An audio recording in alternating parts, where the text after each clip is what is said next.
ఈ ఉన్న నీళ్ళని అవతలకి తీసుకొని పోతుంటే గతంలో కేసీఆర్ మాట్లాడిండు, చంద్రబాబును పిలిచి దావత్ ఇచ్చిండు, జగన్ను పిలిచి దావత్ ఇచ్చిండు, రాయలసీమ రత్నావల్లసీమ చేస్తానని మా మీద నెపము. ఎందుకు చెప్పిండు కేసీఆర్? చెప్పిండు, ఇలా చెప్తాడు, రేపు కూడా చెప్తాడు బరాబర్. ఎందుకు చెప్తాడు, ఏం చెప్తాడు కేసీఆర్?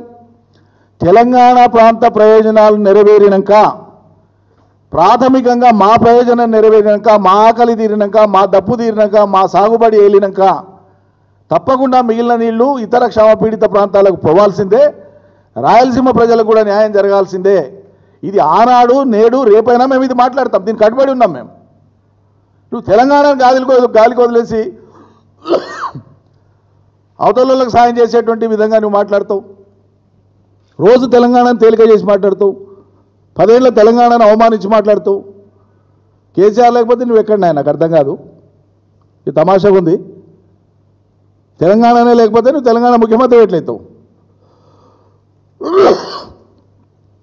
తెల్లారితే పొద్దుముక్తే కేసీఆర్ను తిట్టడమేనా పనికి మాలిన భాషతోనా? అది కూడా వయసు, అనుభవం, దక్షత ఇవేవి పరిగణలోకి రావు.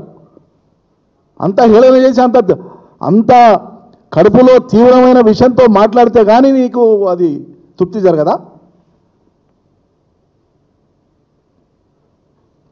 ఎంత తీక్షణంగా గుచ్చి మాట్లాడితే అంత ఆనందపడేటట్లు. ఇది ఏం పద్ధతి?